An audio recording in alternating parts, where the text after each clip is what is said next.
You're probably wondering why I'm a tabby cat and not a flower, and the truth is, I'm actually a furry.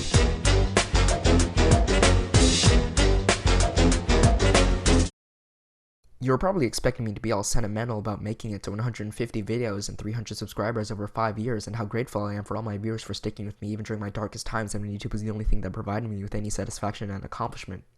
But no, screw you. I'm a cat. For years, my avatar has been a drawing of Flowey that my sister and I made in 2017, and while I really liked Flowey, I didn't want people to see me as a guy with an Undertale profile picture. I'm sorry for all you people with one, I'm sure you're lovely people, but you're cringe. So instead, the lovely exclamation made me this avatar. You should check out her channel, I've linked it in the description. She's crazy talented and really deserves more attention. Now, about my uploads. To address the nature of my uploads is to address the nature of the SCP my YouTube channel. I said in a previous update that I would stray away from making gaming content, but that didn't really go according to plan. I'm definitely not gonna stop uploading games, but they'll probably be a lot different than funny moments or highlights, or at least the one I'm planning won't be that. As for future uploads, who knows? The only thing consistent about me is that I'm inconsistent. On that note, I should probably mention the 18-minute reading. Like it or not, I'm gonna upload a second part of that and you can't do nothing about it. But before that, I'm gonna upload something else. Not only that, but it's also gonna be a part 1. And before I upload part 2 of that video, I'm gonna upload part 2 of the reading! If there's anything I learned over 5 years of YouTube, it's that the audience doesn't control me. And that's definitely not because literally no one makes any kind of suggestions in the comments, so if you could, I'd really appreciate it, but also I don't care because the audience doesn't control me. Anyway, I felt kind of bad just having this video be another update, so I got something special for you guys. A few days ago, Steam featured a game on the Community Recommends tab. It was called Anime Standing. I thought it was a joke until I read the single greatest review I have ever seen, written by the great Deus Quercus. I will read it for you now. Okay, this is gonna be completely unfiltered. If I laugh, I'm leaving it in. Alright, let's do this. Sitting within my luxurious wooden estate, I received a package at my doorstep. Initially, I was suspecting it was a pipe bomb submitted by Kenzinski himself.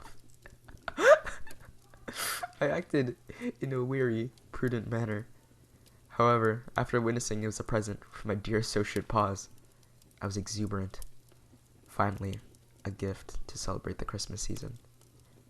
Upon downloading the game, I was immediately disgruntled, as I appeared to be in some sort of derelict, dingy cavern. After extensively engaging within the game, I reached an epiphany regarding Anime Standing.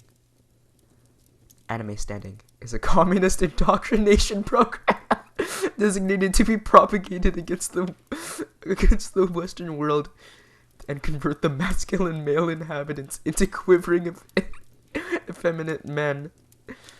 The protagonist, contrary to expectations, is a scantily clad female who converts to a communist ideology and is inducted into the KGB.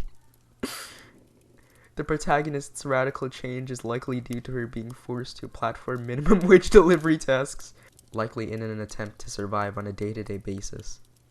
While the gameplay and plot inherently brings to light the conditions of those residing under a Soviet regime, it is blatantly attempting to be mocking the concept of capitalism. Well, initially, it is revealed that your role as a scantily clad communist agent is to transport cargo from one location to another. It isn't revealed until later on that the package being delivered are in fact ingredients to concoct lethal explosive devices designed to be utilized against the American populace. It is revealed that the cultivation of your efforts, trekking throughout rural Montana, Texas, and various American canyons, was for the sole purpose of spreading havoc and destruction. It immediately becomes apparent that the protagonist, who was initially psychologically lulled into entering the KGB with the sole purpose of spreading love and compassion, was deceived and utilized by the Soviets as a proxy party designed to spread domestic havoc. Once the scantily clad protagonist realizes this betrayal, they immediately set out on a path of retribution and atonement. However, it is too late. The bombs detonate and untold amounts of destruction are caused.